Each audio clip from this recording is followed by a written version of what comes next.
You hand over $5,800 cash for a 2003 BMW 330i with 142,000 miles on the odometer.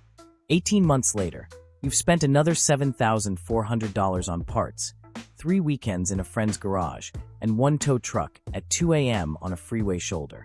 Between those two moments sits a chassis BMW built 1,366,750 times between 1998 and 2006, and a 22-year-old engine that fails the same way in 8 out of 10 of them.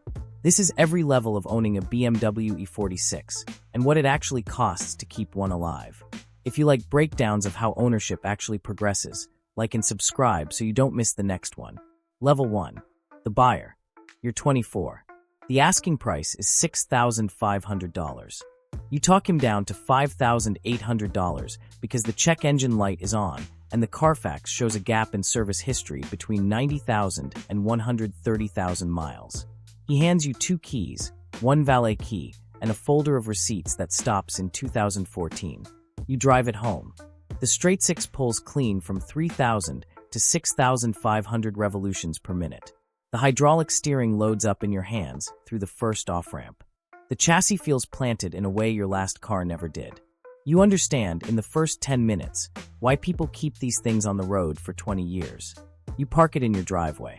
You walk around it. The paint is original, oxidized on the roof, clean on the doors. The wheels are staggered 17ths with curb rash on 3 corners. The interior smells like an old leather jacket. You sit in the driver's seat with the door open and the engine off, and you scroll through the receipts. A guy on a forum called Bimmerfest tells you the E46 is the last analog BMW. 50-50 weight distribution. Hydraulic steering. M54 inline 6. Available with a manual. No turbos to blow, no run flats to crack, no iDrive to freeze. You read this and you nod. You don't yet know what the word maintenance means on this chassis. You drive it to work the next morning. You get there 12 minutes early. Level 2. The first failure. You're 24 and a half. Mile 144,300. You're on a highway off-ramp in August. The temperature gauge, which had been sitting in the middle for 6 months, climbs to 3/4 in 30 seconds. By the top of the ramp, it's pinned. You see steam. You pull off into a gas station. You pop the hood. The expansion tank is split down the seam. Coolant is pooled on the intake manifold and dripping onto the alternator. You call a tow truck. It costs $180. You sit on the curb and read a forum thread on your phone called the Cooling System Refresh, 41 pages, last updated 3 weeks ago. The math on the thread is consistent. Plastic expansion tank, plastic radiator end tanks, plastic water pump impeller, plastic thermostat housing. All 4 fail. The forum consensus is that you replace all of them at once before the next one strands you. Parts list runs $480 from FCP Euro with a lifetime warranty. Labor at an indie shop runs $600 to $900. You decide to do it yourself. You spend the next Saturday in your driveway with a Bentley manual, a torque wrench you borrowed, and a YouTube tab open on your phone. You break 2 coolant hose clips. You strip 1 bleed screw. You finish at 11 p.m. with hands stained orange and a cooling system that holds pressure overnight. The car runs at 198 degrees for the next 6 months. You feel proud. The Bimmerfest thread now has 42 pages. The new posts are not about you.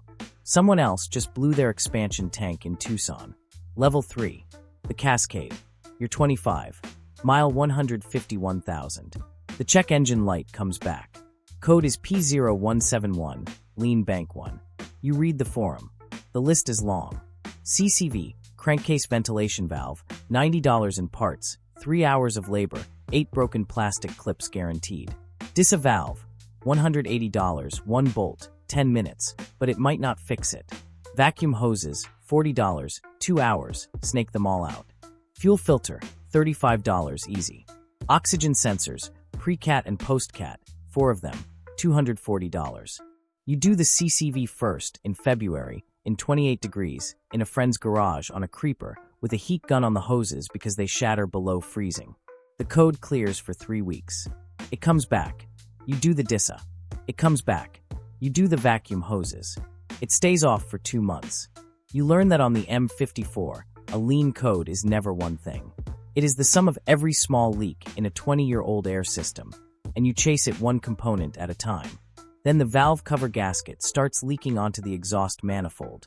You smell oil burning in the cabin at every stoplight.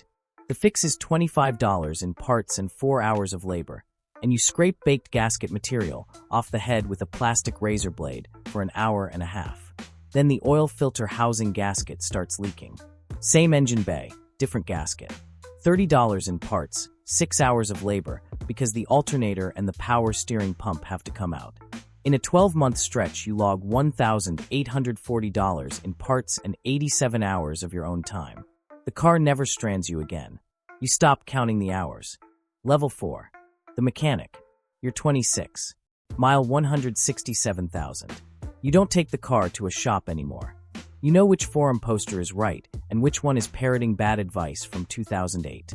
You know that the rear shock mounts crack at 120,000 miles and that the fix is $180 in parts and reinforcement plates welded in if you want to do it once. You know that the subframe on a sedan does not tear like the M3 does, but the bushings rot at the same rate, and the rear end goes vague in corners until you change them. You buy a floor jack, 4 jack stands rated 6,000 pounds each, an impact gun, a spring compressor, and a 1,000 lumen work light. The total is $620. You build a tool wall in your garage on a sheet of pegboard. You do the rear shocks, rear shock mounts, and trailing arm bushings in a single weekend. You do the front control arms and thrust arm bushings the following month. The steering tightens. The car tracks straight on a crowned road for the first time since you bought it. You drive a friend's stock E46, and you can feel every bushing that hasn't been touched. You don't say anything to him. You start reading TIS, the BMW Dealer Technical Information System, leaked online in 2011 and mirrored everywhere since. Torque specs, fluid capacities, every assembly procedure the dealer techs use.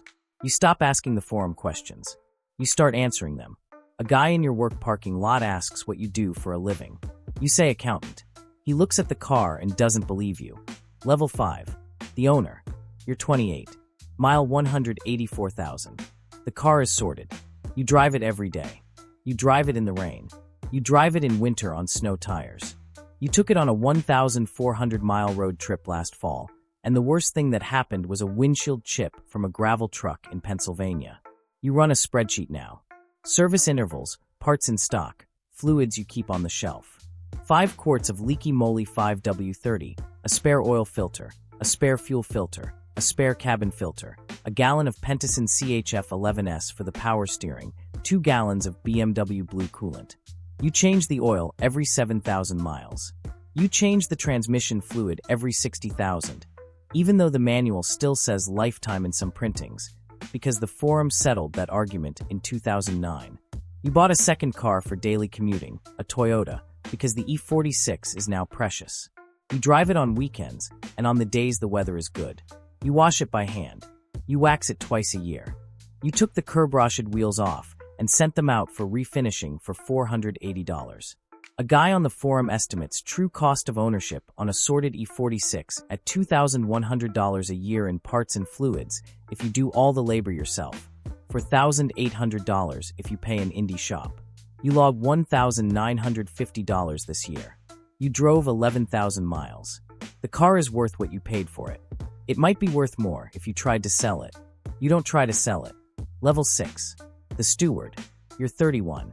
Mile 211,000. Production of the E46 ended in 2006, and BMW does not make a car like it anymore.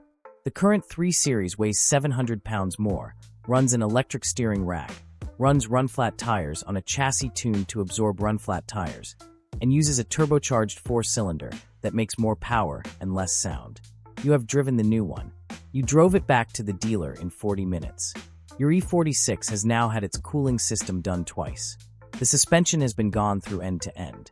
The Vanos was rebuilt at 195,000 miles for $340 in seals you installed yourself.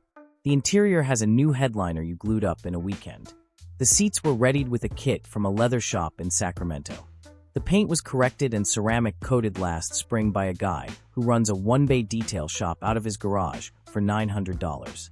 The car has cost you, in 7 years, $13,400 in parts, $1,400 in tools, 1 tow truck, 0 shop bills since year 2, and roughly 600 hours of your time.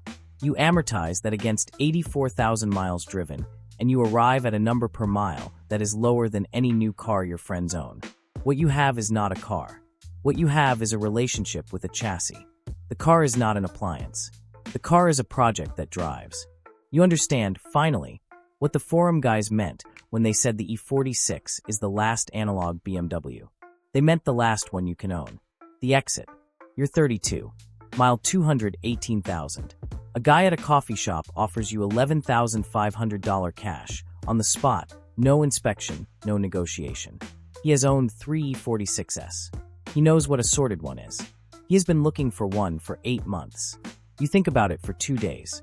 You text him no. The car sits in your garage. The expansion tank you installed 3 years ago is still holding pressure. The Bimmerfest thread on the cooling system refresh is now on page 67. Someone in Tucson just blew an expansion tank. He is reading the same posts you read at mile 144,300 on a curb 8 years ago. Right now, somewhere, a 24-year-old is handing over $5,800 for a 2003 330i with 142,000 miles on the odometer. The seller is handing him a folder of receipts. He drives it home. He gets there 12 minutes early.